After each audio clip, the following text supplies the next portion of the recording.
What's up, everybody? It's your favorite tattoo artist here, Michael Manarino, and this is By Appointment Only, the magical, mystical tattoo podcast about the super stupendous, interesting, fantastic relationship between a tattoo artist.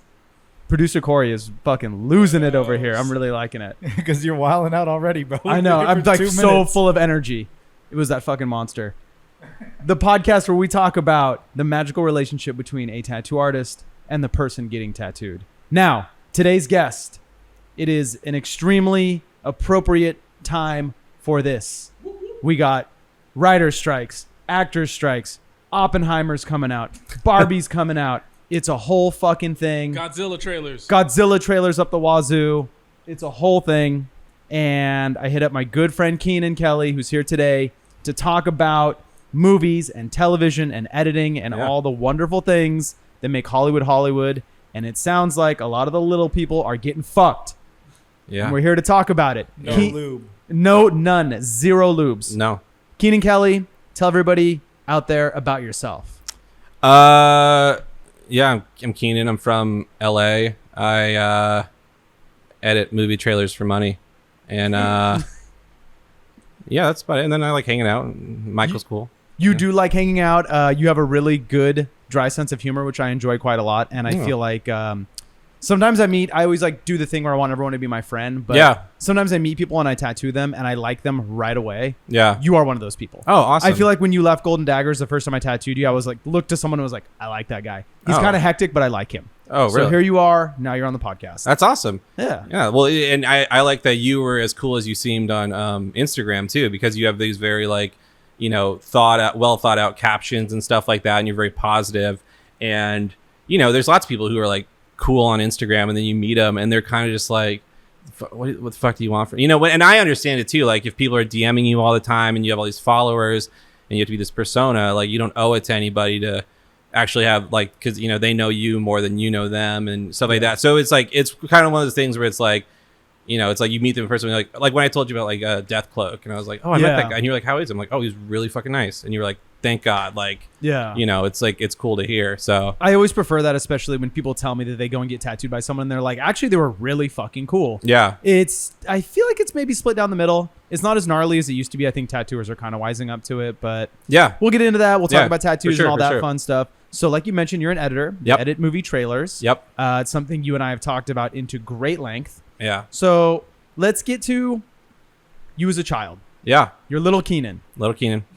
What were your first experiences with seeing like film or television where you were like, wow, I'm really responding to this and I really, really like this? I mean, it's sort of like all I knew really because, my parents got divorced when I was really young and I grew up primarily with my dad. And not the divorce thing. It's back. I think it's funny too. I know it is a running thing on this podcast. Oh, just for everyone out there that's listening to this, poor Keenan was like, my parents got divorced. And then Corey goes right into laughing and almost spits out his Monster Energy drink. I mean, do you want to say the joke? Do you want to say the joke? Yeah, say the joke. What joke? Say the divorce joke. Say it. I don't know. What joke you said? There's good news and there's bad news. Yeah, there's good news and there's bad news. Yeah. Right? The good news is you're going to get 2 Christmases. Yeah. The bad news is your parents are going to get divorced. There you go. Is that how your parents framed it? I was not cognizant enough to go through that. So okay, I was literally 2. So it was like, All right. Since you can remember. Yeah, for sure. But I grew up primarily with my dad, and my dad's a screenwriter. So, movies were very prevalent in our house, and he was always having me like watch movies, and also he was like working all the time too. And I, I didn't really have a lot of like friends' houses to go to or something like so I was just like watching movies by myself a lot too. Did your dad work on anything like big that you can talk about? Like sure, yeah. No, he wrote. He has 3 produced movies: Blast from the Past, Premonition, and Enchanted. Crazy. His movies he wrote, yeah. That's sick. I for sure have seen Premonition. Blast from the Past. That's the one with Brendan Fraser, right? Yeah, that's Brendan. Oh, yeah. Yeah, that came around. With Brendan getting back into things, which is cool. Do you remember when you were a kid, like were there any movies that your dad specifically showed you that you really, really liked or like really hated? It's hard to. No, I mean there was movies, yeah, like, but I don't think there's anything when I was really young that he was like, oh, you gotta watch. I mean, maybe he did, and I thought it was boring, but I remember like, movies growing up that I really loved, like Albert Brooks's Defending Your Life. Like I remember watching that a lot on DVD, and it's hard. It's a blur. It's like I was just always watching like random movies. To shout out an Albert Brooks movie is like quite a cinephile flex. To be like, I was watching some movies, like Albert Brooks stuff, no big deal. I love that movie, and the funniest thing was that Ari Aster did like a whole essay on why Albert Brooks is amazing, and it's hilarious that this new god of horror and being disturbing is like, and this is why Albert Brooks is the best person, is the best one ever. So do you like so for anyone out there that is not, because I feel like his stuff is kind of, you have to be like a movie head. Yeah. So if there's anyone out there that like isn't familiar with Albert Brooks, in a nutshell, how could you describe his stuff? It's just very like, like we said, dry, and he's kind of always like the butt of the joke and making like the wrong decision, and it's just it's very subtle. And I mean that's why I like Defending Your Life, because there's less subtlety to it, because there's a bit of mysticism. And do you know what the movie's about? I do, but I don't. It's a great concept. So it's when you die, you basically are in this purgatory that's like kind of like a resort. And so while you're at this resort, you are then being judged based off of how you lived your life and how much fear you had in your life, on whether or not you can then transcend, or you go back and be reincarnated and have to try life again until you live without fear and you can transcend. But then they have all these funny little things, because it just looks like a not Miami, there's no beaches, but it's like a weird like resort, and everyone's in these like silly like tupas or whatever, and then and you can eat all you want and not gain a pound, and all the food's ready really fast, and there's lots of little jokes like that. And so I like that there's like, this dry kind of morose like Albert Brooks guy who's always like pessimistic, and then also he's in this like very fantastical setting. But yeah, I mean, it's like, I don't know, it's hard to describe Albert Brooks. I think it's Albert Brooks to me. It's a great film. Yeah, it's really good. I Meryl highly Streep. recommend it. Yeah. That's actually a really good recommendation, especially for people that are like just getting into movies. Mm-hmm. It's easy to like do the thing where you like know like, oh, Christopher Nolan is dope, or Quentin Tarantino is dope, but then at some point you got to like dig a little bit deeper. Yeah, it's like, I mean, Letterboxd is a great way to find new movies, Fuck yeah, I really fuck with Letterboxd. We're Letterboxd friends. Are we? Yeah, we're Letterboxd friends. I'm so bad about. I'm not an organized person, so it's like I'm terrible about updating what I've watched. Yeah. And then I totally fall off. But like if I want to, like, I love the way they have their lists and stuff like that. Getting recommendations and stuff is cool. Producer Corey, well, I'm sorry. What happened? I was saying Letterboxd needs to sponsor this fucking podcast. Does it get shouted out a lot, or? Oh man, we be talking about Letterboxd on here. We're a Letterboxd podcast. So we got me on that shit. Yeah. I mean, yeah. Letterboxd, we're gonna reach out. Several divorce lawyers, we're gonna reach out. We're gonna get it. You know what? Honestly, that's a really good idea to have like the law offices of so and so and oh so. yeah. To be like, got divorced parents. Morgan and Morgan. Yeah. And then therapists too. Therapists. If they want to advertise. What is it? BetterHelp is the one always getting. Yeah. Okay, cool. All right. So speaking about therapists. Yeah. I've tattooed you quite a bit. Yeah. And you and I have had lots of conversations about tattoos. What led you to wanting to get tattoos? Was it art? Was it music? Was it movies? How did you get to being where you are and being a tattooed person? I think it's a blend of all that stuff. I think seeing I know the question was like, have you seen tattoos in movies? And you like said like Point Break and all that. And that's the next question. Oh, sorry. But no, I mean, I certainly saw them in films, and then I mean also like the all the Miami Ink shit was happening while I was growing up, and so that was like that normalized it more, because like when I was a kid, it was still kind of like taboo. Like I remember kids would say like, when I'm older, I want a tattoo, but I still want to be a good person. They would say shit like that. And so when you like, all you thought was like, wow, they did that. They're fucking crazy. Like, officially a bad person. Yeah. Like, or just like, all right, but, I would see them, and then there was a while when I was in high school where I was like, oh, I would never do that in my life. And then one time randomly when I was 20, I was like, yeah, I want to fucking do it. I don't know why. Like I just suddenly started reading about it, and I was like, I'm just gonna go get one and just go from there. You know. What was your first tattoo? It's like a little script on my foot. Ooh, started out rough. Yep. Yeah. It was tough. You know, it was a tough 15 minutes. And I remember, I because of all that Miami Ink shit, I was ready to like explain the meaning if I needed to, and like, you know, as if I'm on a reality show. And then I love that you pulled up with like a whole script. You're like, well, they're gonna ask what the meaning is and why we're here. Yeah. Oh, and I remember like being like, you know, because I before I jump into stuff, I try to like research it a lot, you know, so that I know I'm getting to. But it's just so funny because I was like all ready to go, and I'm like, you guys have a shop minimum. I am ready to pay, you know. And it was just funny. This little thing, and the guy's like, yeah, I mean, it's gonna be, you know, $80 just for this thing. You sure about that? I'm like, yeah, you know, but you know, it was fine. It's just a little script thing, and it's not my favorite anymore, especially when that was my only tattoo for a while. It drew a lot of attention to itself, you know, and it's like near my foot, you know, so it's like right here, and so it's like, you know, you get a pedicure and they're like, so what's this mean? And you're like, fuck, I don't want to talk about this, you know, like, and that's why I'm like, I'm not getting anything written on me anymore. Like, you don't need to read it, you know, because with pictures and shit, you just go, it's a fucking picture. Like, yeah, I just liked it. Yeah, it's funny. And so there's only been one tattoo to this date, which was like a piece of flash. And the guy was like, so why'd you, what's up with this image? I'm like, you fucking drew it. You tell me what's up, you know, like. I like that you picked the flash and he's like, so why do you want this? And you're like, you tell me, my guy. Yeah, like you drew this shit. What were you thinking? Like, you know. It's funny you mentioned the pedicure foot tattoo thing. Yeah. So on my feet, I like to get pedicures so that my feet don't look like dragon claws. Yeah. And I have a portrait of Jesus Christ. Yeah. On one foot. I regret it. Yeah. I let a very religious tattoo artist do it, and I said, you can do whatever you want. And he said, I really want to do a portrait of Jesus. Yeah. And I didn't like it the second that I got it. Yeah. So a few months later, I got like a devil skull on the other foot to offset it. Yeah. And every time I get a pedicure, the people are always like, oh Jesus, oh, you must be Christian, blah blah blah. And I'm like, oh no, I'm not. And they're like, oh, it's a cool tattoo. And then they get to the other foot, and the conversation just stops. Yeah. And they like look at it, and they're like, okay, well, obviously you're not okay, so we're just gonna let this one be. But at any rate. Okay, on to that next question. Yeah. I am curious, are there any movie tattoos that you really, really like? The last season when we did like our whole movie talk with my buddy Patrick, we talked a little bit about movie tattoos. I had mentioned that Cape Fear had like a real profound effect on me as a teenager. That was the one. It wasn't Point Break, was it? It was Cape Fear. You said Point Break, and I was like, are there tattoos?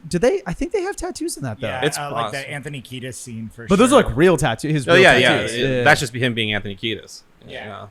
Shout out Anthony Kiedis. He's just showing up. I don't know about that. I don't really fuck with. It's like a Dave Bautista in anything where he's not Drax. He's like, yeah, and I'm fully tatted up like to the max. You know, like the Knock at the Cabin where he's like.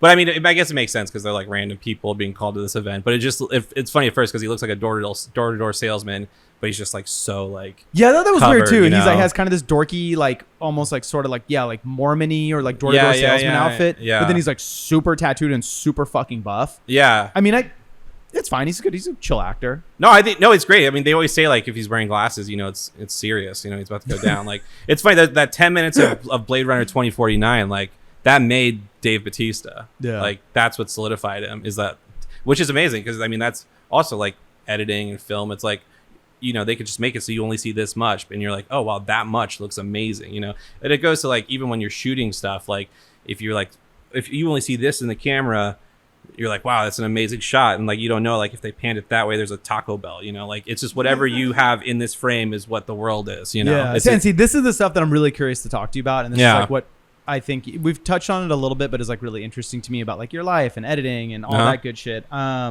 So the movie tattoos. I mean, I don't really remember. I was trying to think of it. I can't really remember a ton. I really like, you know, subtle tattoos and like, you know, like you're either like, what is that? You know, like you can't really make it out, or you're like, it's like peeking out of a sleeve or something. So I always kind of liked Brad Pitt's tribal tattoo in Ocean's 11. Yeah. Because you always had to do a double take because he's always eating, so he'd raise his hand up, wipe his mouth, and you're like, what was that shit on his hand right there? You know, like you got to kind of go check back on it. I totally forgot about that until you mentioned it, and I remember even thinking it's subtle because you and I are close in age, but I feel like even watching Ocean's 11 like in the late 90s, early 2000s. It was like 2001. Okay, I remember thinking like I want to get tribal on my hand because like Yeah. Brad Pitt has it and it looks sick as fuck. And it's easy to draw too when you're a kid. You put it all over your binders and shit. And when I used to like draw all over all my shit all the time too. And Yeah. and then like musicians, I think were a bigger, you know, like Elliott Smith or something like that, where you'd see stuff on them. Or I think musicians were a bigger influence on me as far as like, oh, that looks kind of cool, you know. Yeah.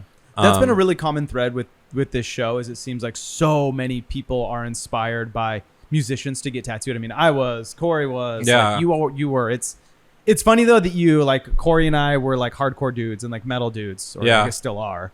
And it's funny to hear someone like mention one of like the gods of indie music and be Yeah. like, Elliott Smith inspired me to get tattoos. Like Yeah. I've never heard that sentence before, and I'm really glad that you said it. Well, it's like Elliot. Yeah. Well, then it goes down like you know the Bon Iver guy. Like he's got stuff, and you know, yeah. Like I think musicians were a bigger influence more so than movies.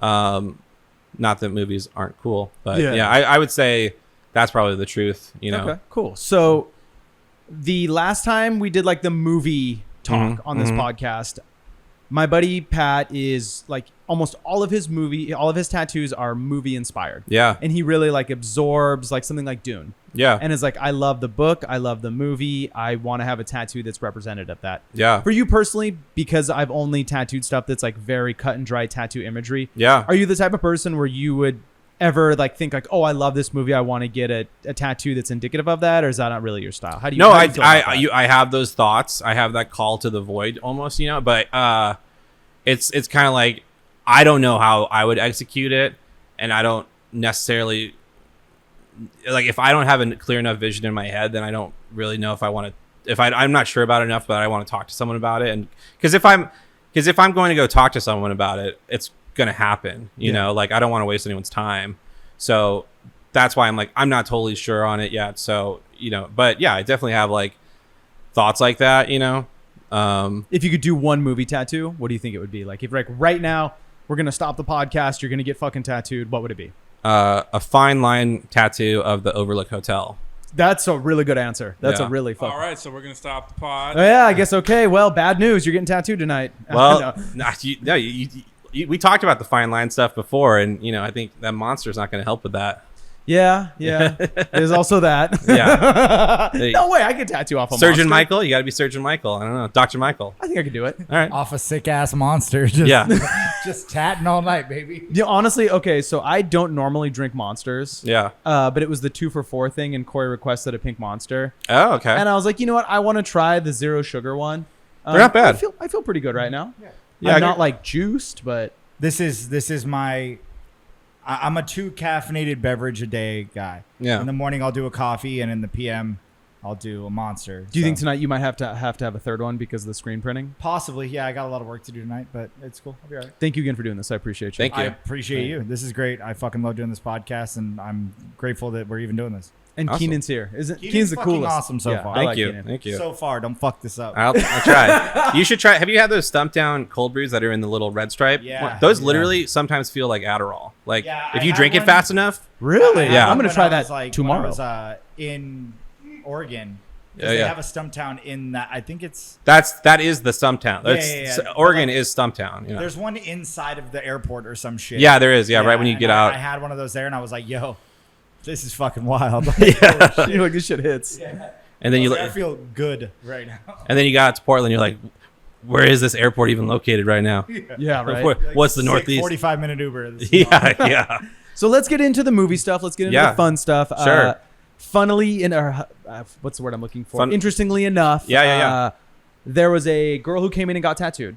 Yep. And she got tattooed by Emily. She came up to me while I was tattooing, and she said, "Hey, I really like the podcast. Me and my dad love to watch movies together, Uh-huh. and so we really enjoyed the movie one." And that's been something that's kind of like been on my mind.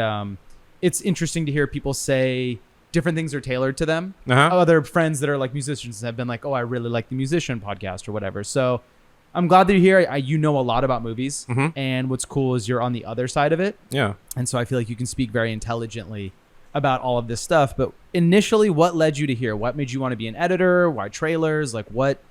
And what made you want to work in movies and TV and Hollywood and all this stuff? Because it's per my understanding, a really tough gig. Yeah, no, for sure. You know, I mean, it's like I said, you know, my dad is a screenwriter. And so like, I was just kind of like, oh, this is the only industry. Like I kind of grew up, you know, it's kind of like if your dad was in an industry and you're like, that's very familiar to me. And, you know, I was lucky that it's an industry that's familiar to me and it's like cool. So you're like, and everyone's already trying to do it. So you're like, oh, maybe I'll just go do that too. And so, you know, I was doing that, but I was also terrible in most of like school. Like I was awful. I couldn't get into any college if I wanted to. Like I could go to like GCC maybe, but you know, Glendale Community. But you know, so I ended up going to like LA Film School, which was kind of like a DeVry University of film schools. You know, like it's like if you pay, if the check cleared, you're in the school. You know, and the whole time it was useful because they taught you how to like work on set, because their whole message they were preaching was like, you guys fucked up so bad that you're here, and as soon as you graduate, you're going to be broke losers. So we're just going to teach you things that people will pay you cash to do. So like we would learn how to like work on a set, wrap cable, set up lights, you know, do all this stuff, and you know, and we would do like editing and stuff like that too. Like my first editing teacher at LA Film School was Kyle Newacek from Workaholics. Oh no shit. Which was funny, yeah, and he showed us the pilot like right after they shot it. He's like, you guys want to see this pilot that we shot? Then we're going to pitch it. So I was doing that, and then I was like, but you know, obviously I want to be like a writer and stuff like that. And then I get out of there, and you know, there's no fucking writer jobs, you know. And like, and my dad's from the film world, in the TV world is where you know get writing jobs usually. And you know, with all this going on, it's more like a TV guild, and that's why the TV writers are all pissed, because there's so many things that are affecting them, and you know, they're the real power of the guild. But it's so separated. You know, my dad's like, I don't know TV people. You know, they don't buy spec scripts anymore, which is how my dad got into the industry. So he was like, I don't know what you're gonna do. Like, is that really a thing where they just like, you can't, like, they're just not buying scripts like that?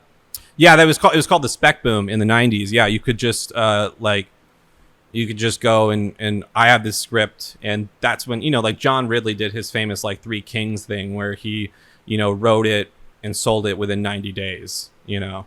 That's pretty wild. And they were just buying scripts left and right, you know, and that's how my dad got in, you know, selling spec scripts. But yeah, so when I graduated LA Film School in like 2010, I was like 19, you know, and there was like nothing for me to do. And, you know, I knew how to use Final Cut. And so I was just working odd jobs. And then my friend got me like a PA job at a trailer house. And, you know, I just sort of went from there.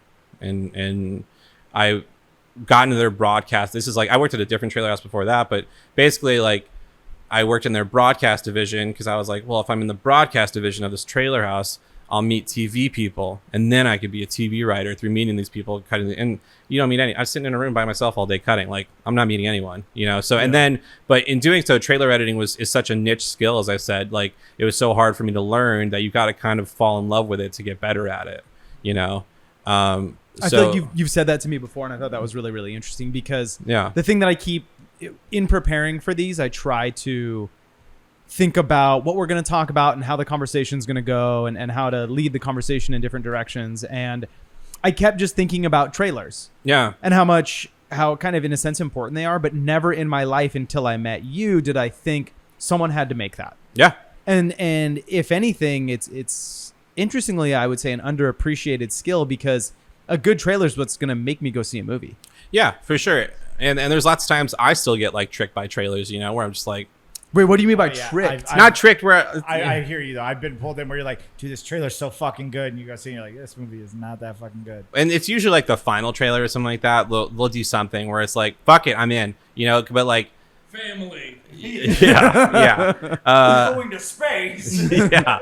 So yeah, no, it is totally like where it's like I can see the code in the Matrix when I'm watching the trailer. Like, oh, I can tell how they did that. I can like, you know, I know what, like the style they're kind of doing, and you know, I can roll my eyes if it's sort of like you know, which all of us do. It's a very, you know, it's a small industry. We're all competing against each other to, like, you know, we're all cutting trailers. Only one person is finishing that trailer that you're going to see, you know. So it's very competitive and ego driven, and so, you know, we're all constantly like, I could have fucking done that, you know, whatever. But yeah, every now and then. Is that how you feel every time you watch a trailer that you didn't do? No, go, I could have fucking done that better. No, I mean, no, I've gotten really a lot better about, you not feeling that way and not having my ego so attached to at least a finished trailer, especially if I'm not even on the project. I think that's a bigger question is did I lose in this campaign and now I'm watching the finish versus, was I not, if I wasn't even on that movie to begin with, what am I going to complain? Yeah. What do I have to say about it? I'm gonna, like,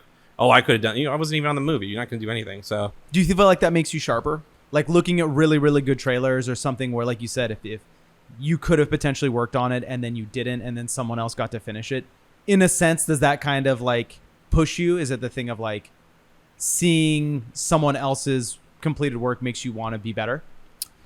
It's hard to say. I have a very like pessimistic personality by nature, and I can get very Eeyore about things, but it's hard because sometimes it is. I think when I was younger, editing, when I first started editing, I was inspired, and then now I'm kind of like, it's either like, oh, that was cool, or I appreciate that. If it was one of my friends, then I'm like, oh, that was great, they did a great job, But I think sometimes it tends to be like, fuck, I'm never gonna be cutting that shit, like like. Don't say that. No, I mean, like Wakanda Forever, when the teaser dropped, I was like, I don't know why I'm doing it. Like, I'm never gonna be in a position where all those stars have to align for that teaser piece to come out. Like the first teaser that where they mixed Kendrick Lamar with Bob Marley. Yeah, that was like, and I've talked to people about it, and they're like, I found that inspiring to me, and I'm like, I found out like, why do I bother? But it's like, it's like, so. But do you okay? It's funny that we're having this conversation. I could tell that. Yeah, I was worried because I'm like, I don't think you're gonna like the things I'm gonna say. But no. It's real. Yeah, it's real. And if anything, like I'm grumpy old editor now. I like to hear the other side of things because I'm like fucking Mr. Positivity. Yeah. And there's like, you have to take the sweet with the sour. And there's situations where that's your personality. Yeah. And you get the job done and you like what you like and you do what you do. And that's okay. Yeah. One of the hardest things for me to learn, just like as a tattooer, as a creative, as a whatever, that not everyone is Mr. Positivity like me. Yeah. I know someone who was also a tattooer and they had said to like another tattooer and it got back to me, but they're just like, he's so fucking positive. Like, it's just fucking annoying to me. And I took it really personally, and then I was just like, but that's their prerogative. Like, they're just a negative person, and that's okay. Okay, all this being said... That's just them. They suck. And they're just... No, that's not what I'm saying. Nobody sucks. They're a devil. It's fine. You're going to meet demons everywhere. Some of them are on your foot. That's why the left foot is there to cut, It's switched. It's the right... Oh, it's the right foot. The right foot is the devil. The left foot is the Jesus. But I'm going to cover the Jesus soon. I gotta get rid of it. Will he do it? Yeah. Yes, he will.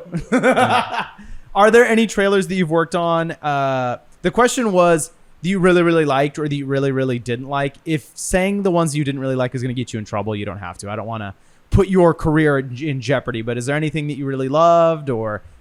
trailers that I did? I mean... Like, is there anything you worked on and you're like, I actually really snapped on this one? Like, I'm kind of pessimistic, but I really like this one. It's usually... I mean, there's some where it's like right off the bat, I was like, oh, I loved this and I loved working on this But there's a lot of them where at the moment I don't like it, but then later on I watch it and I'm like, yeah, it's solid. It's cool. It's so that works. So I don't think there's anything on my reel that, I mean, maybe when I was first starting out where I'm like, yeah, but I was like, I was just learning. So what are you gonna do? And it's cool that I got to finish, doing that.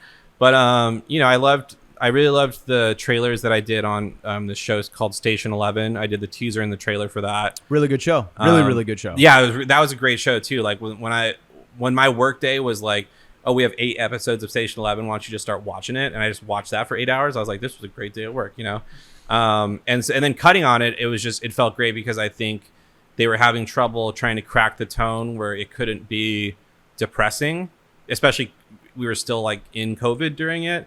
And this was a pandemic show, So they were like, this can't be depressing. It can be a little emotional and like there's some like solemn, but it's got to be overall like positive still. And I think I was able to like just understand the tone really fast. And so it's one of those things where I felt like sometimes you feel like with projects where you just click. And it's just like no matter what you do, you're just making the right decisions, which is what trailer editing is. It's like it's not how well I can use the Avid or the Premiere or whatever, or it's mostly like how fast can I make these decisions that work well, I know what like trailer teasers you're talking about because me and my brother were like obsessed with Station 11. Oh, cool. Hey, Keenan, you're good at what you do. Oh, thank you. It's true. I know exactly what you're talking about. Like what you just explained is exactly what it conveys. Yeah. Which in turn leads me to believe that you're really good at what you do. Oh, thank you. Yeah. No, of yeah, and course. I like those trailers, and the one that everyone really likes that I did, that I actually didn't love the character as much because I just it's just not me. Is I did the trailer for Marcel the Shell, the movie. Oh yeah, Um, another good trailer. And it's Phil Collins too. I love Phil Collins, and our music supervisor pulled it, and I was like, that's a great song, and everything just sort of clicked for that one. But Marcel the character, I was like, I don't really care about Marcel the Shell. Yeah. You know, it's not really my It's thing. it's a kid's book, you know. Yeah, it's cute. You know, it's good. Do you find it exponentially more difficult to work on a project where after you watch it, you're like, I'm not really feeling this, like I don't really like it, or are you kind of just like so seasoned that you're like, I can find the pieces of this that make it work? Yep. Yeah. Okay. Yeah, no, it's very much like, because there, you know, everyone talks about like, you know, same with writers where it's like the blank page and we have like the blank timeline, and they're like, do you ever get blocked up? And it's like, I can't, I have to cut, and that's my job, you know. So I have like a method where I can kind of like go into like an autopilot and just sort of like, if I do these steps, I will have cut a trailer. I don't know if I like it, I don't know if it's good, but now there's something on the timeline and we can start working with it, and everyone can, you know, all my producers that I work with or other editors can collaborate with me, and we can, you know, figure out to find, you know, the best way to do this. Cool. But as long as you cut something, if you don't cut anything, there's nothing to talk about. So as long as you cut something, you know, that's square one, you know. And so, you know, yeah, there's a lot of material that I either don't love. I mean, especially the way we watch it too. It's like, it's not fair to the materials that we work on sometimes the way we watch it, because it's like, it's a small screen, it's like not finished, you know. I mean, the final product of movies is like, they really do a lot of like, in the 11th hour, they really pull shit together, you know, and it really works a lot better. So, you know, we don't even have like a fair, and that's also what's hard too, is like, how do I know what the final tone of the movie is sometimes, or what they're going for? But yeah, no, I can like autopilot, you know, we call it a V1. I can kind of autopilot like a structure together and stuff like that. But yeah, and then for me, like I start to like stuff more. You can like kind of feel it click as you go, and you're like, all right, this is really working nicely, you know.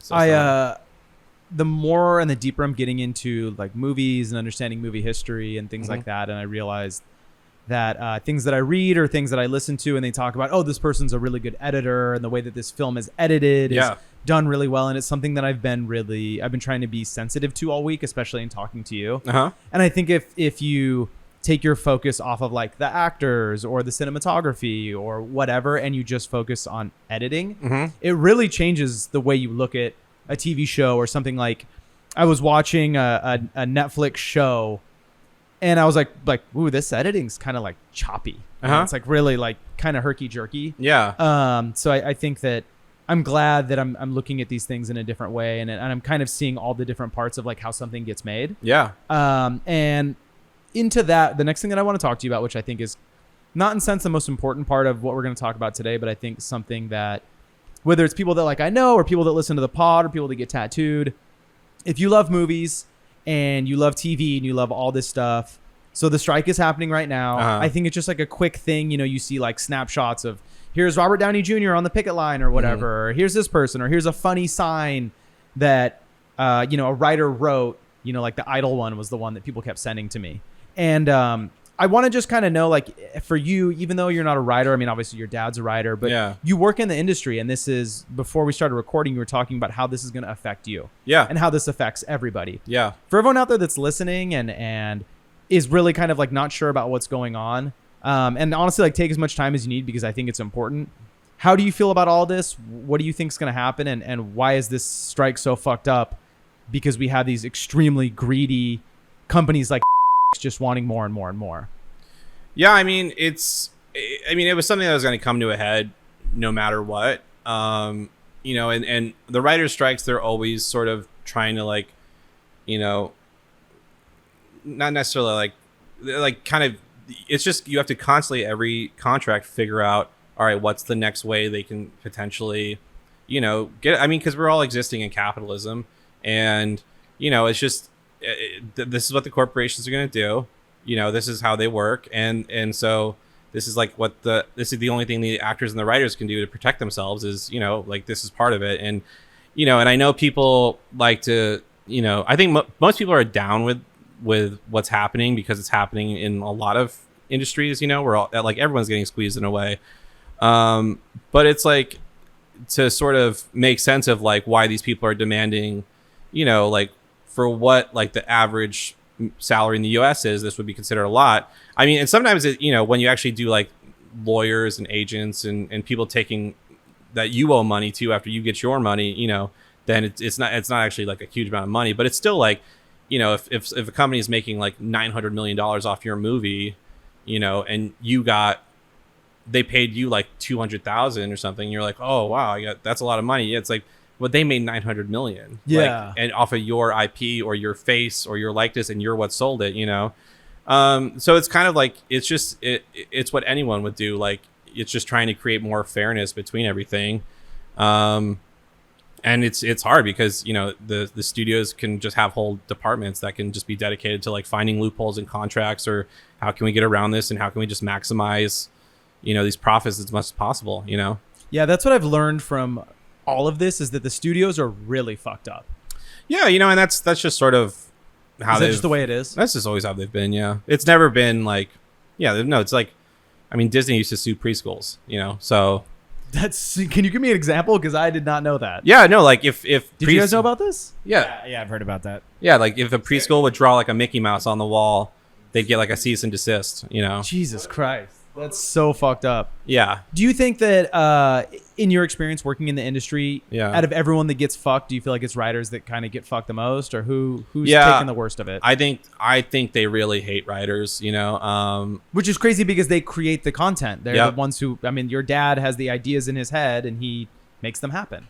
Yeah, no, and I think there's a disdain for it, a lot of reasons. It's either like they can minimize it and be like, well, you're just writing on a piece of paper, I can write on a fucking piece of paper.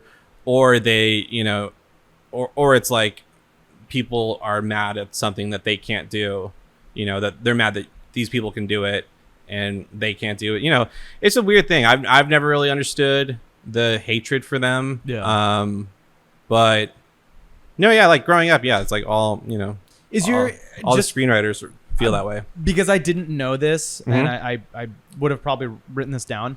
Is your dad just like a really creative guy because he's a writer? Like, is he just kind of like live in a world of fantasy, or not really?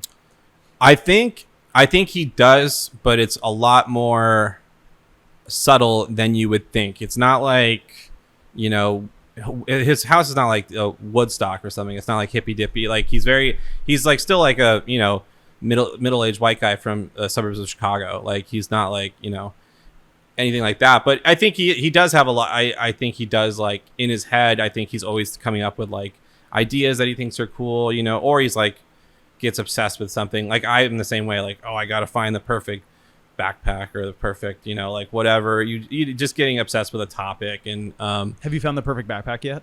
I think so. I had like a Topo Design ones a few years ago. That was cool. Okay, cool. But it's always stuff like that. Yeah, no, I think in his head, like, because sometimes he'll be like, oh, I have this idea that I was doing, and he would tell it to me. I'm like, oh, that's actually like a really cool out there idea, but you wouldn't think that this was kicking around in his brain if you just saw him like walking around the house, like, I used to date a writer, and she, when you're with someone where like that is their occupation, I asked this because I was curious about the parallels, and writers just have this, there's like constantly like stories kind of running through their brain, but then it also seems like, and obviously I don't know if your dad is like this, but it's like she would hit on really good ideas and then tell me about it and be like, no, it's stupid, I'm not gonna. And then it would just disappear, and I'm like, wait, that was a really good idea. Like, what? You're always fighting against yourself, and it's hard. You're always your own worst critic, and you don't think anyone's gonna find what you're doing is interesting and stuff like that. But I mean, it was a creative. He always encouraged creativity to me. Like, he didn't want me playing video games or, even watching movies. He'd be like, stop watching so many movies. Why don't you, go do something? And I'd be like, we don't have anything to do. He's like, well, pens, paper, why don't you go draw or something, or if it was like some musical pursuit I wanted to do, he was always very encouraging of that. Anything like that was creative, he was very encouraging about. Cool. Cool. Yeah.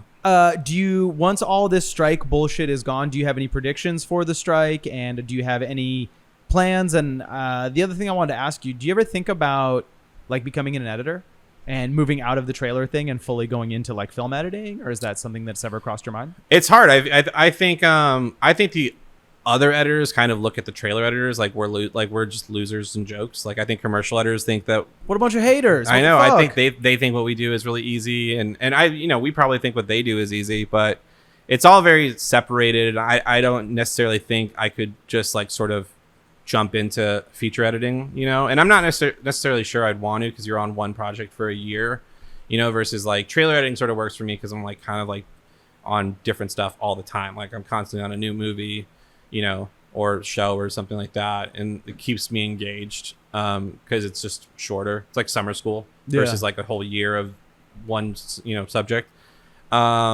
Which makes sense. I feel like I'd almost be the same way, like editing the same stuff over and over and over again versus like, oh, we're done with this. Okay, on to the next thing, Yeah. It'd be more fun for me. And you feel, if there's a conclusion's always feels good, Yeah. So, and then as far as like predictions for the strike, I don't know. Like I from what I heard from the other writers is like when SAG actually did go on strike, then like anything anyone was predicting was out the window because they didn't think it was going to happen.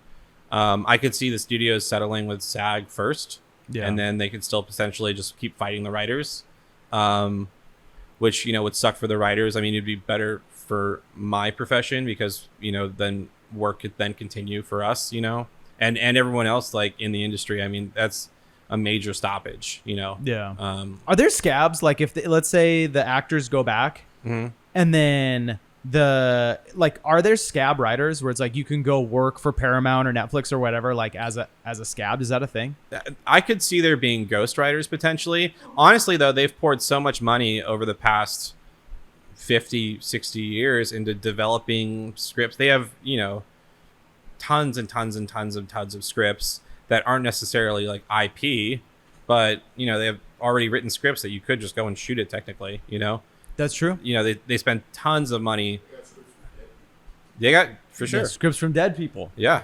I mean, it makes sense. It's true. Okay, on the topic of that, how do you feel about the whole ChatGPT and like the AI thing where the studios are like, fuck it, we'll just get computers to write scripts? I mean, I think that's the natural progression of how they are, Yeah. because it's like you didn't like dealing with these people to begin with. So why would I want to, if I had the option to not deal with you, it's like if you needed something, if you needed a favor from someone, but you really don't like talking to them, and then actually you don't need that favor anymore, and you're like, oh, that's a relief, Yeah, so that's a really good way. why of putting wouldn't it. they do that? And even for editing too. I mean, who knows how long there's going to be people editing trailers anymore, So I hope that doesn't change. I think that my biggest thing is like lived in experience. The person that you are, even if it's a small amount, you're going to bring that into your trailers. Yeah. And like whether you're having a good day or a bad day, or you're feeling a certain way, or it's cloudy outside or it's hot outside or whatever, like in a small way, you're going to bring that into what you do, because that's how, in my opinion, creatives work. Yeah. And I think without that lived in experience and without that humanness, it's just always going to be very like gray. Yeah. I guess this is really the only way I can put it. But ultimately, what I've learned about all this too is that it's just coming down to greed. Yeah. And if these studios are like, we don't have to have editors, we don't need to have trailer editors, we don't need to have writers, we just need actors, and if we can AI that shit, we'll do that too. It's just silly to me. That's where I get a little kind of like, I don't know if that would if everyone would suddenly be down with like, yeah, this is all made by a computer. What do you think about it? And I'm not necessarily sure that people would find it that interesting after a while.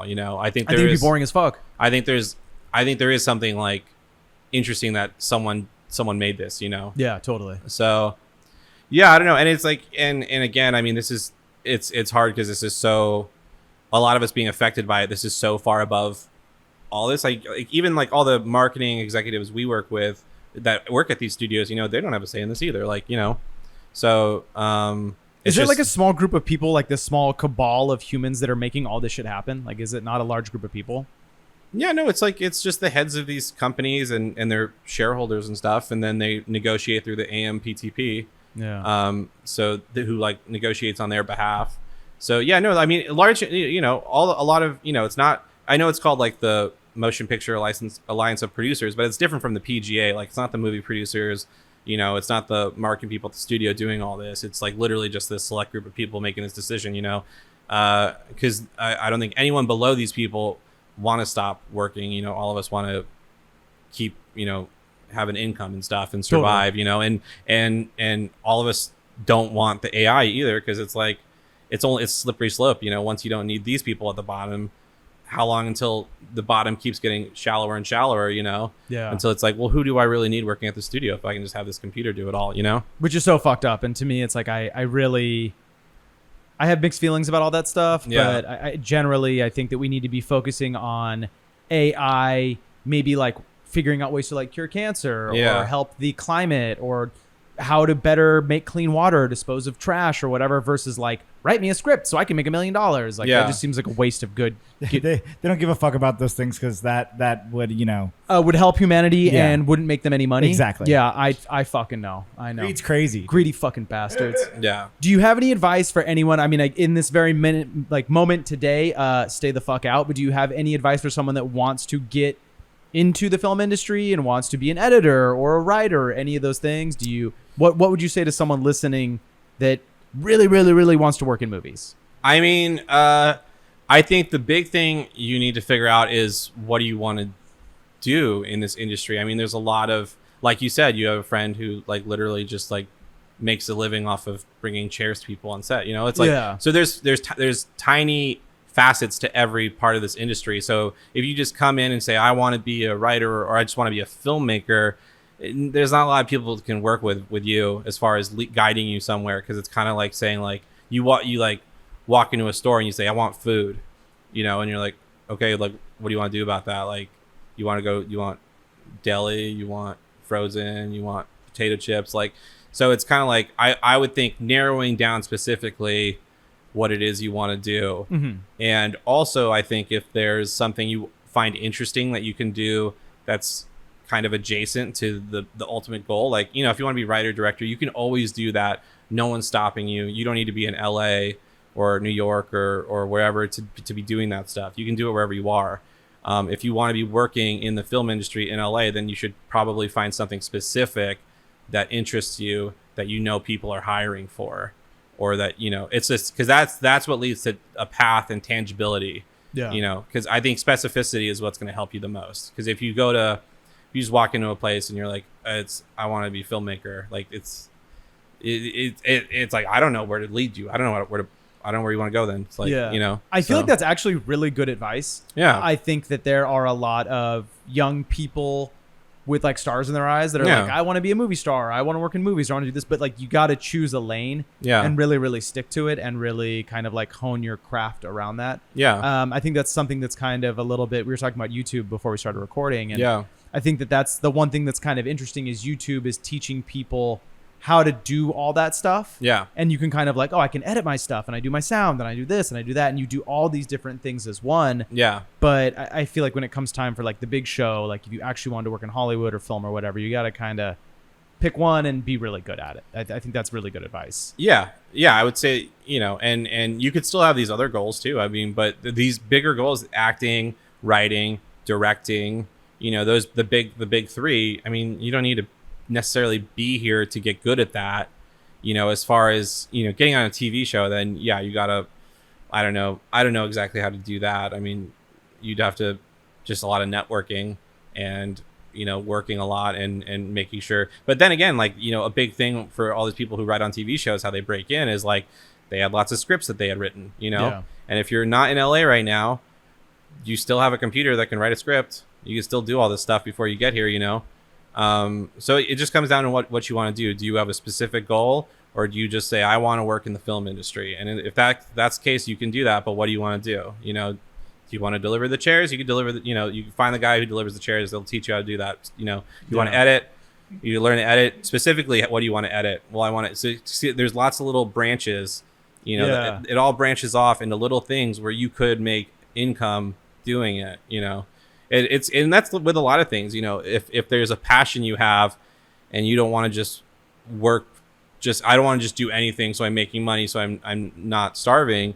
You know, you could always look at a niche factor of an interest you have. You know, like say like, oh, I'm really into like I don't know what I want to do, but I like Jeeps, and you're like, all right, well, what do you like on the Jeep? Well, on my Jeep, I have like these like straps that create a netting. I'm like, well, who made those netting? Who made the nets for that? And they're like, oh, this company did. It's like, why don't you reach out to that company? And that's sort of still in line with something you enjoy, but that's an actual tangible company that you could go work at, Totally. So it's like everything branches off into little things. Cool. I think it's funny. Y'all remember last season when Joe was here and Joe kept saying really smart things? That was another really good example of really, really good, like concise, like this is what you want to do. I feel like sometimes on this show, I'll ask people like, hey, any advice to if you want to get into like this industry, and then we get really off topic and then they never answer the question. But that was a really, really good answer. Yeah, I really, fucking job. Thank you. I really like that. Wow, So Michael, you know smart people. That's fucking awesome. I know it's smart and talented people. It's fucking crazy. Yeah. And So- they pay him. It's weird, right? Yeah. So let's talk about tattoos a little bit and Yeah. on the back end of all of this. The one thing that I wanted to talk about with your and I's relationship with the tattoos and all that stuff, everything that you've ever gotten from me has been Flash. Yeah. And what led you there, and what makes you just be a Flash person? Are you one of those where like you see it, so I liked it, so I got it? Because there's almost Ariana like Grande, yeah, exactly, Yeah, like Ariana Grande. So there's almost like two schools of thought, where there's the people that are really into the custom thing, and there's people that are really into the Flash thing. What is it about seeing Flash like on Instagram that leads you to say, I just want to get this, I want to DM this person? And do you think it's important for tattooers to do that and to be constantly churning out Flash? I mean, I think that's a question for you, since you're the tattooer. I don't want to, I can't really say like what's good for, I think, it is. Cause it is like, it helps me with like, cause there's a lot of times where people are like, I just want something. I just don't know what it is yet. And when I see it, I'll like it and I'll know, and so I think that's what draws me to Flash more. And I also think, Flash is a good representation of what that person does best. And that is, you just said the magic words. Yeah. So I think if you're gonna, everyone has different ideas on how much they care about, tattoos being like permanent fixture on you. But like, if it's gonna be, for one, you're gonna pay decent amount of money for it if it's a good tattoo, and you want it to be good. And it's like, so why wouldn't you want someone doing like hitting home, like, oh, this is what I hit home runs at, like this is my shit, So it's like, yeah, I want that then, like, I'll take the special, please, That makes sense. So it's like going to a restaurant and getting the special. Yeah, like I want what you do best, and so not to say that like, oh, people should just stay in the pocket the whole time and never try anything new, but it's like it because there was like with the tiger you did recently where you were like, I was like, oh, I like this one tiger you did, and you were saying like, do you want a more recent tiger? And I was like, I don't know, I kind of really like that one tiger, and you were like, well, I'm a better artist now than I was when I drew that tiger. So, and I was like, that's a good point. Like this tiger is probably better now because you've practiced this tiger more. So it's like, I think that's more of what I'm looking for is like with the Flash, because it's like a good thing of like, it's, obviously there's like the historical Flash, which is cool. But I think if there's like a way you can see someone's style in the way they do the Flash is like, I think that's interesting to me. Also the palm size. I mean, after I did this like half sleeve thing, I was like, I'm all palm size, 2 hours. That's it. You're like, no more of the long projects, none of that. No. So do you, by and large, have you had really good experiences getting tattooed? Are you one of those people where like you've left tattoo shops generally pretty happy, or have you had weird experiences outside of me talking too much? No. I mean, I think what I liked about, I did have this thing where it was kind of like the cooler this person was to talk to, the less great the tattoo was sometimes, in my eyes, like how I viewed it later. And so that's why, so sometimes it's like, oh, well, you just deal with this person who maybe that might be a little not as fun to talk to, but it's 2 hours, then, at least what you're walking around with forever is good. Yeah. But so with you, it was cool because I was like, oh, I found the best of both worlds, where it's like tattoo solid and he's a good, cool person to talk to. Thank you. That's very nice of you to say. Yeah. I really appreciate it. That's what I strive for really hard every day. I want to be able to marry the two, because that is like kind of a funny common thread I've noticed sometimes, that I'll meet people and they'll say something very similar, and they'll come in and they'll say, oh, it's cool that like I really like your work and you're very, very personable. And they had other clients have mentioned to me like, oh yeah, it felt like sometimes these other tattoos were like trying to talk away the badness of the tattoo, and like, oh, they're so nice that I'll look past. The tattoo's kind of mid, but It's not for us to judge. Whatever, everyone operates differently. It's all good. Yeah. Do you have any future tattoo plans? Is there anything you've seen where you're like, "Ooh, I really want to get that"? Or are you just waiting for like that piece to pop into your life and you're just gonna get it? I don't know. I'm still mulling over the Overlook thing, but I actually really want to do that. I love The Shining. It's like one of my favorite movies. Well, it's crazy that you have the 237 unit. Isn't that so weird? Yeah. And it wasn't until we had been here for like 6 months. Yeah. And I like opened the door for someone else. It was actually for Jamie Foxx. Oh, wow. The great Jamie Foxx. Not the actor. Oh, the okay. woman Jamie Foxx.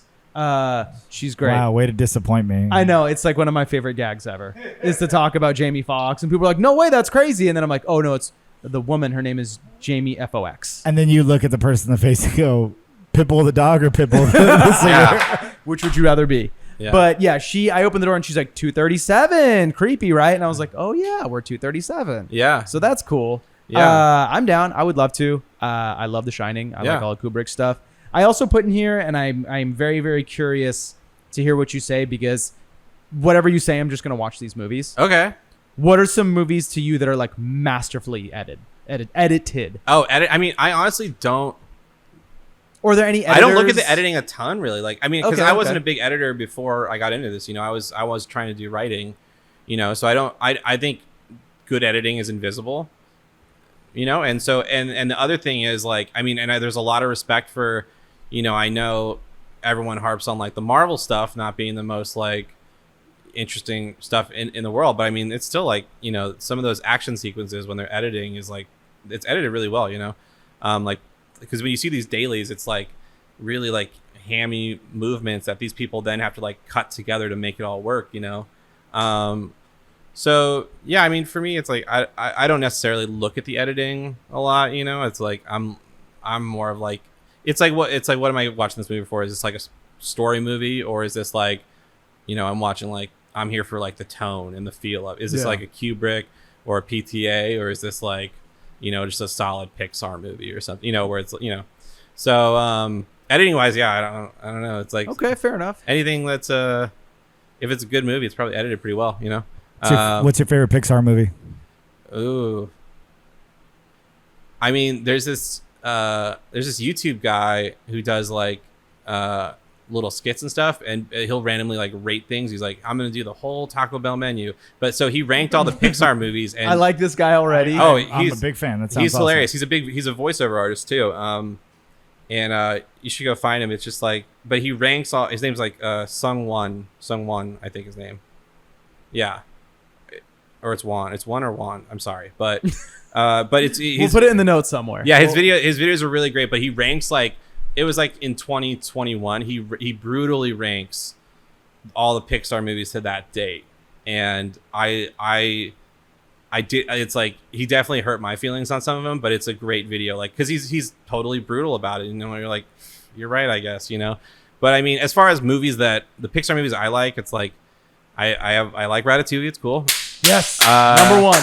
The best of the best. Ratatouille is at the top of the mountain every time. Ratatouille, Coco, Yes. Big Coco.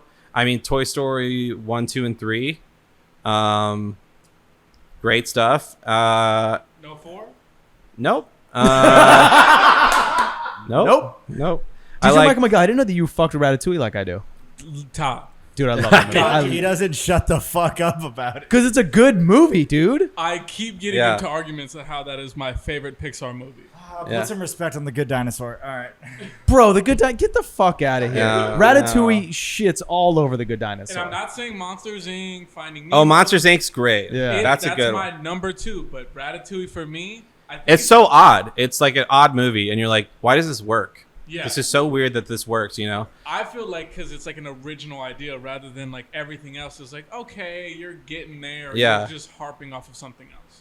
I like the first 20 minutes of Soul.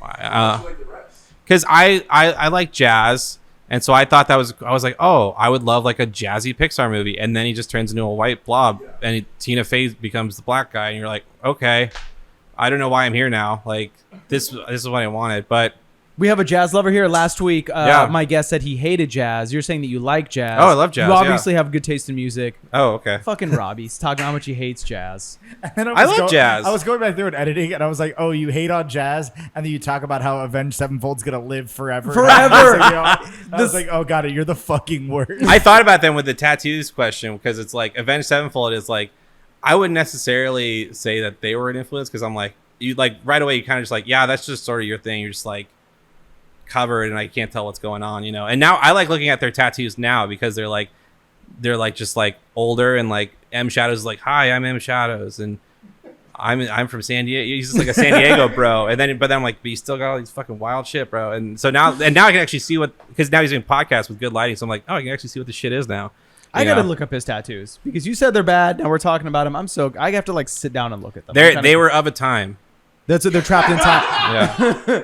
Those tattoos are super trapped in time, huh? That's yeah, what it is. yeah, they were Okay. of a time. All right, good to know. Um, Can you shed any light? This is a dumb question, but whatever. yeah.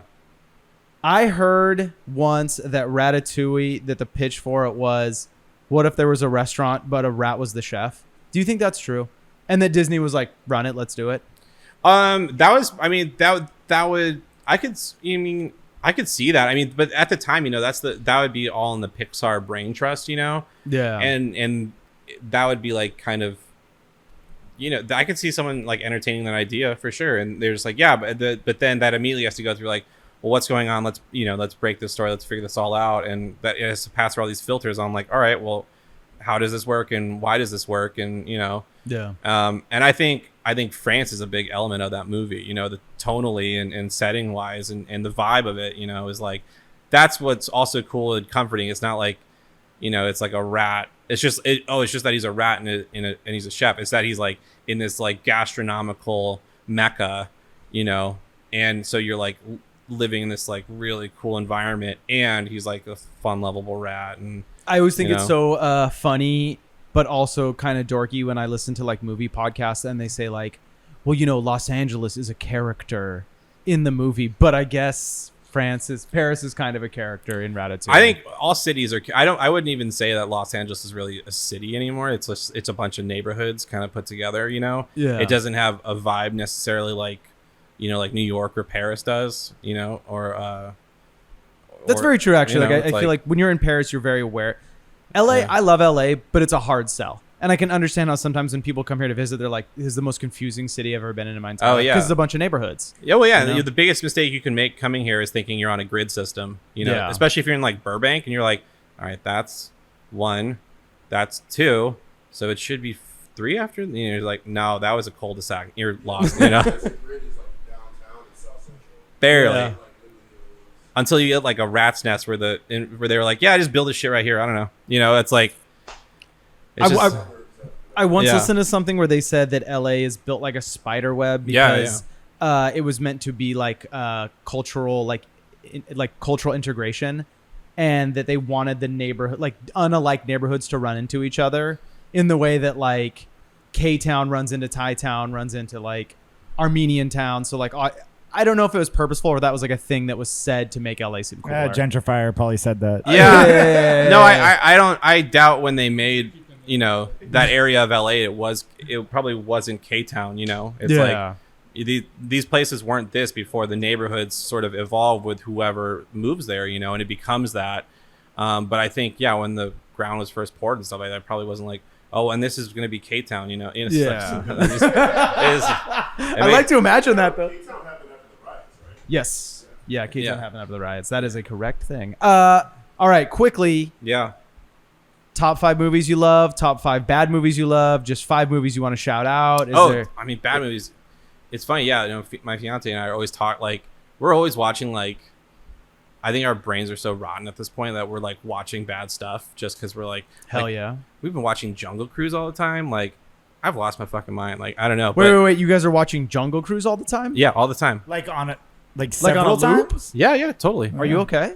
Exactly. You know, it's just like I think we're craving for adventure movies, and like I can only watch The Mummy so many times. I can only watch the Indiana Joneses so many times. So I gotta do the Jungle Cruise next. You know, so it's like and it's dumb. It's whatever. I don't know how like Metallica even got mixed in with the score, but That's right. Have you seen the new Indianapolis Jones, the Dial of Destiny? yes, yeah, Is it good? Do you like it? it was cool. That's fine. Yeah, it was like I'd say it was better than Crystal Skull, but I don't think it was as good as Last Crusade or Raiders. I'm not really a Temple of Doom guy. It's kind of a weird movie now. Like through a 2023 lens, it's kind of a hectic movie. And not even for that. I just don't find it very. Like entertaining. Yeah, it's just I didn't. Yeah, like I don't know why. For some reason, I didn't watch that one growing up. Same with like, there's a lot of '80s movies that people love, and they were just like, I missed the window on it, and so I'm not into it. Like Goonies, I don't care about. Hook, I don't care about. You know. Sick respect. Yeah, but Back to the Future is cool. You know. Have you watched Romancing the Stone since you're on an adventure kick? You know what? I just saw like the trailer for that the other day, and I was like, oh, this looks cool. It's a good ass movie. It's a good adventure movie. Yeah. Kirk Douglas. It's got that song, the '80s song that's real popular, "Romancing the Stone." Yeah, that one. The song's called "Romancing the Stone." It's the guy who did Electric Avenue. Oh. Take on. No, Me. it's not Take on Me. That's Aha. That's Aha. Yeah. Uh, They're European. Okay, how about this? Top 5 adventure movies since you're on an adventure movie kick. Oh. Jungle Cruise #1. Jungle Cruise #1. Yeah, no, Indiana Jones 1, Indiana Jones 3. Okay. Yeah. You got two left. 2 left. The Mummy. And The Brendan Fraser Mummy. Yeah, the Brendan Fraser Mummy. And the fucking I feel like there was something else. My brain got wiped. We watched The Sopranos for the first time these past 2 weeks. So It's incredible, huh? it's incredible. It was like it's never going to be done again. Yeah. And you know, it's incredible. It's insane. Ending was whatever. I was fine with it. I mean, I knew how it ended because of like it's just so popular, you know. But Do you think he gets shot? I don't want to think that. I saw when they interview Michael Imperioli and he's like, yeah, I think he got killed in front of his family, and I was like, I think he got killed. You don't like thinking about Tony getting shot down in front of his family. no. But the worst part is it's like that is the life he chose, and it's hard because he is a bad person. He's Yes. not good, and it's like, and that's what's so good about that performance is you can't predict him because anytime, you know, he's like very sensitive all the time. He loves his ducks, and then every time Christopher's like, listen, I love you, dude, and he just like fucking walks away. He's like, I don't give a shit what you just said to me, you know, and like Yeah. it's like, or like, oh, I mean, all this stuff he does. He's a bad person, and yeah, you're still like, Tony, but don't leave, you know. So it's funny, like he's so bad, and at the end you're still like, no, don't let Tony get shot in front of his family, you know. It's like, but yeah, I mean, that's the way the show was going, so probably, you know, The that's Sopranos probably what is happened. bar none my favorite piece of television ever. Yeah. And coming from an Italian family, my parents were pretty hectic about The Sopranos. Like they Yeah. were like, we don't care if you're too young to watch this. It's a great show. Yeah. So once a year, I watch The Sopranos, and I forget that for some reason it makes my blood start to boil, Oh yeah. and I become very Guido? hot-tempered. Yeah. And last year, during my streak of watching The Sopranos, Yeah. my girlfriend Miranda got into it with someone that stole our parking space, Oh yeah. which in turn led me to getting into it with this person. And then I was like, oh my God, I'm screaming at a complete stranger like Yeah. in the street, and was like, everyone just needed to get in the car because the cops are going to come soon. Like, let's get the fuck out of here. And we get in the car, I go to find another parking space, and I looked at Miranda and I said, I have to stop watching The Sopranos. It's Yeah. starting to make me crazy. Yeah. No, it affects you. You're like, oh yeah, that's how you deal with things. You know, like, Yeah. you know, I have a lot of Italian American family, and you know, my mom's half Italian American, so it's like there's a lot of eerily similar stuff, you know, that I see Yeah. where you're just kind of like, and especially like the grandmother, I'm just like, God. Did you watch Yeah. The Bear? I did watch The Bear, yeah. The Brasato family Christmas. I Yeah, no, that's familiar. understand the Brasato family Christmas. Well, it's just it's always dramatic, and people are crying, and you know, it's just like, mom or grandma screaming at everyone in the kitchen. You're like, can I help? And she's like, no one helps me. yeah, You're gonna burn the meatballs. You don't know what you're doing. Yes, it's that chef. yeah. exactly. Yes, chef. The only thing you look forward to is like a tray of mini cannolis or something. You know, you're like, at least that's coming. Miranda and I really like to go to a place called Pizziana in Silver Lake, and they have crazy good cannolis. If you Oh, like really? cannolis, they're fucking delicious. Yes. I like the mini ones because the big ones are hard to eat because they yes, crack and they spill. mess and- up your teeth. Yeah. and- yeah, they're mini ones. Yeah. We had a chopped salad, a pepperoni pizza, and cannolis. Woo! What a night out. Wow. What a Yeah, night but- out. Sounds bomb. I'm surprised I never like run into you around there. Oh yeah, we live in the same neighborhood. Kind of, yeah. Yeah, it's on the Sunset Yeah. by the Creation. The what? By Creation, the juice place. Or the 30. It's across the street from the 31 Flavors. The 31 flavors? The 99-cent store? Oh, yes. Okay. Right across the street from there. Okay. Why did you say 31 flavors like you've never heard of fucking Baskin Robbins before? Yeah, like it was a new brand. I don't even see. 31 Where's there a flavors, Baskin Robbins around there? Do you know where Fat Dragon is? No. Bro, you're naming everybody that's Because I live like right there. Okay. Well, and I like how come I never see you? Now we know why. You guys do not live in the same neighborhood. No, we don't even walk the same ground. No. Okay, there's that school. Yeah, there's a school. There's an all day baby. Yes, there's okay. So Paita. if All Day Baby is here, the school is here. Yeah. 31 Flavors is here, Pizziana's right here. Okay. It's right on the corner. There's a wine bar. You know what? It's not important. It's not important. Just so you know, though, if you're ever craving Baskin Robbins 31 Flavors, it is in your neighborhood. We do Van Leeuwen a lot. I like that too. Yeah. But my first job ever was working at a Togo's Baskin Robbins connector. Oh, cool, So I yeah. have like 31 Flavors love. King What do you- Taco Hut. What an odd connection. Dude, but it was like sick for a 16-year-old because I could like finesse sandwiches and ice cream in Oh no, one I fuck shift. with it, but it's just It was an odd, yeah. I don't know if we could handle that in 2023. I got fired from there. Really? Yeah, we used to. We would take this is before they would just do the small bread. They would get giant loaves of bread, Okay. and we would put them in the ceiling tiles so they would get like rock hard, and then we would take like the day old, and then instead of throwing it away, put it in the ceiling, and then on slow nights we would push all of the tables and chairs into one corner of the restaurant. And then we would play this game called Samurai, and we would take turns. Is this on the rye because it's bread? Oh! And we would take turns hitting each other with it as hard as we could. Was All there right. security cameras? So, okay, mind you too, my buddy Jake's dad owned this place. Okay, and he gave all of us jobs. Yeah. And one day I get a call and he's like, "Hey, Michael, we don't need you to come in anymore." And I was like, "What do you mean?" And he was like, "You just don't need to come in anymore. Come and get your last paycheck. That's it." And I like piped up and I was like, "Dude, why? Like, what did I do wrong?" And no joke, he just said, "We know about the bread." And I said, "No sweat. I'll come in for my paycheck and you'll never see me again." And I never looked at that man again. Yeah. All right. 'Cause I was stealing from him. I was stealing bread right out of his pocket. So here we are today. Yeah. It was trash anyways. It was fucking trash. Yeah. It doesn't matter. My Well, thank you first- for Oh, yeah, being no, here. sure. I appreciate it. This has been a lot of fun. Yeah. And I'm glad we got to talk about movies and editing and all that fun shit. Yeah. We're going to get to your mystery question. Oh, I forgot about that. Yeah. It's a really dumb one. Okay. Always are. What do you mean always are? They're not always. No, they're insightful and thoughtful. They're deep as shit. Yeah, like the ocean. Imagine if you Too will. soon. Yeah. Too soon. Yeah, Come on. It's too soon. You're right. Come You're on. right. Come Okay. on. Imagine if you will. Yeah. And again, with a lot of these, like we have to like suspend, like you got to be like live in a little bit of world of fantasy. Okay. All right. So the writer's strike, the actor's strike, all this bullshit's going on right now. Uh-huh. Okay. And let's just say that all of the studios decide to make one giant super studio. And they're like, we're going to super squeeze everybody out. Yep. We're only going to work with the people that we want to work with. Uh-huh. And we're just going to make one giant studio that owns everything. Yep. Okay. Yeah. And they come to you Yeah. and they're like, check it out, Keenan. If you're willing to work as a scab and you're willing to spit in the face of all these other people, you will be our one and only trailer editor for everything. Every single movie, every single show, like, and you can just cherry pick. You're going to have people working underneath you because obviously that's a huge workload. But the stuff that you want to work on all the time, that's you. And on top of that, you're going to get the paycheck to go with it. But no, you will 100% be a scab. There will be picketers on the sidewalk. You'll drive past them like in your Tesla and be like, haha, fuck you guys. Because you are scabbing right in front of them. Would you do it?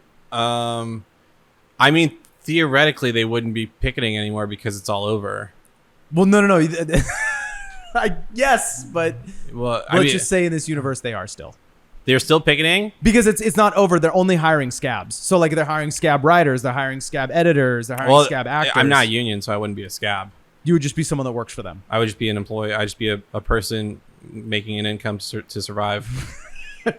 Would you Such a Keenan response. I know. Yeah. Would you feel bad though, like if you had someone that was out of work, like you knew someone, they're like, dog, how could you do this? Like, how could you How could you go in there and work for this evil corporation that owns all the studios now? Would you just be like, sorry, I'm trying to make a living? They'd probably ask if I could get them in. If everyone's out, you gotta do what you gotta do, Okay. and I'm not saying I'm gonna go write the movies and stuff, and I'm not, and also, because I went to I went to one picket with my dad and his friends, and I said, like, is it cool, if I go in, like, I think my friend's here right now. Can I go meet up with him? Is that cool? And he's like, yeah. I mean, the marketing people aren't involved in this stuff, so even though this is a fantastical thing, like the marketing, it's like I said, like, this is all people up there, and everyone below them is still just a person earning a living, Yeah. So in that case, it's like, sure. And if I could hire you, I'll absolutely get you in, Okay. So, and I would, I mean, but for me, I'm just a cog in this machine, and I would say, like, I hope something better happens with them, but, and I think my dad would want the same thing for me, is that, I'm okay financially. I'm not it's like what any person would want. And like, even, everybody, and all the writers and the actors, they feel bad about all these people are out of work too. Like, they don't like it, so yeah, no, I think if it was something where all the studios were like, we're just a mega place. I mean, even if a studio reached out to me, tomorrow, and they say, hey, do you want to come meet? I would do it, Yeah. Okay. Part 2. Sorry, not the freedom fighter answer you wanted. So let's say you're doing your thing. You're making a nice living. Yeah. Everything is resolved. Everyone's working again, making lots of money. Yeah. Okay. And you're like I don't think it works like this. I just watched The Fablemans, and obviously you're not like using a 1960s Not using editing machine. Not a movie, no. Yeah. So you are editing. Yep. And there's like people in the doorway, and they're like whispering and talking, and you're like, what the fuck? I'm just trying to edit over here. And then like one of your coworkers, let's say your boss, comes over and they're like, hey, Keenan, can we talk to you for a second? Yeah. They pull you out of the editing room. They take you into a meeting room, and they're like, I'm not fire hosing any picketers. No, you're not going to. All right. I'm not doing that. Thank God. Yeah, no. You're not going to fire hose it. Hey, dude, could you fire hose these people for us You real go quick? sweep. These people won't go. Can you go fucking Can you hit him with a fire hose real quick? I was like, I got the.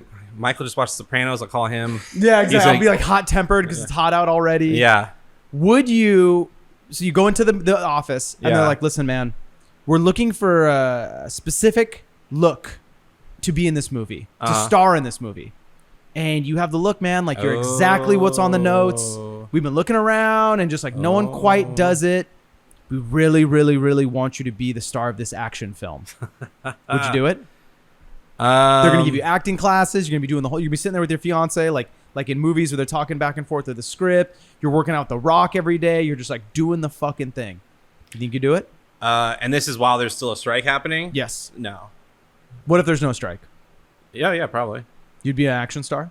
Yeah, absolutely. Would you be intimidated working out with The Rock every day? I'm sure, yeah. Absolutely. Yeah. But you're like a tough dude. You're like a confident dude. You would think that you would just be like... you would let The Rock intimidate you? Yeah, for sure. Yeah. I mean, I still grew up with, like, when it was WWF and The Rock was, what he was The Rock, so it would still be, crazy. I mean, I've heard he's really nice, but, it's like, it would still be crazy to be in that position. But yeah, I mean, it's like a chance at a second life almost, Yeah, so it's like, yeah. why wouldn't you take that, As quickly as you can, what would the movie be about? What do you think? What, just like right away, what comes to your mind? What would the movie be about? Jungle Cruise 4. Damn, like a pro. Yeah. So that means that Jungle Cruise 2 and 3 have happened. And they were successful. And they were successes. So people are Obviously. like, yeah, they're or patiently they were waiting. bad and I'm rebooting it for them, Ooh, I like that better. Yeah. Like Keenan Kelly's who saves the Jungle Cruise franchise. Yeah. Would you be the captain? Or would you be like no. the conquistador dude in it? I don't think I don't know. I don't know what my role would be yet. I guess you would just be like the adventurer. Like you're looking for gemeralds and you got to go Well, on I think a that's Jungle still The Cruise. Rock, though. I think he would still be in it. Yeah, no, he's still occupying that main spot. And so if I could be like a number 3 around there, like number 3, maybe number 4 character. Mm-hmm. Yeah, I'd do that. I would really love that. I like that movie a lot. You and The Rock, Jungle Cruise 4. Yeah. coming I'd to watch theaters. Yeah, I'd watch the fuck out of it. Well, AI is going to do it soon, so they can make it happen. They can make it happen. Yeah. Keenan, thank you for being here. This has Yeah. been really nice, dude. Of course. I'm so glad we got to sit down and talk. I've realized that with some of these, it's like I know you, but I don't like know you. Yeah, yeah, yeah. And I've realized that I really enjoy doing the versions of this where I get to know the person as we're having this conversation. Yeah. Well, it feels weird because it is still like almost that like, you know, like the server at a restaurant being nice to you. You know, you're like, I really like that conversation we had. Do you think we're like friendly? And we're like, no, you just paid them money. Of course they're gonna be fucking nice. You know, so it is like it is nice that like to be in a different setting where you're like, oh yeah, no, it is cool. Like it is real Yeah. and like, you know, I've it's always true enjoyed our love. conversations. It's true. It's true It's love. real. I've always enjoyed talking with you. I think you have an interesting life, and you've always been very like transparent in the conversations that we have. Uh-huh. And I have like this big list of people that I want to have on the podcast, Okay. and I'll like cross off names, or I'll think about it and be like, we're not gonna talk about anything of substance, or someone like Robbie that was here last week, where it's like we're almost like too much boys, and so we just busted each other's chops for like an hour and a half, and that Yeah. was basically it. Yeah. Whereas with this, like I feel like I learned something. I feel like you gave good advice. Yeah. And I feel like I know you better. Yeah. Which is also cool, and that's the whole point of this. Yeah. I love tattooing people and getting to know people and communicating with them. And now I know you better. Now I understand you better.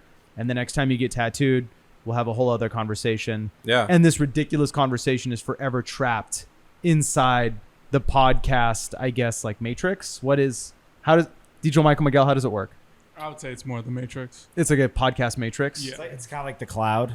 Yeah, Uh-huh. it's in the cloud. Does the internet own my stupid voice? Like, does the cloud own There's my probably voice? enough of your voice Really? to do something about it. Yeah. I think after like 2 episodes, there's probably enough of your Yeah. voice It's out there. they only need like 20 minutes. Yeah. So then when Ratatouille 2 comes out and there's going to be like an annoying Well, you have to. tattooed You told rat. no. You have to do some of your French. Oh, okay. Just Yeah. like speak some French in it. Yeah. And then be like, bonjour, baguettes. Samurai. Du croissant. Yeah. Yeah. Samurai. I fear that if I start doing a French impression, I'm going to get in trouble. So I'm just going to let it be. Yeah. Keenan, you're the sweetest dude. Thank you for being Oh, here. thanks for having me.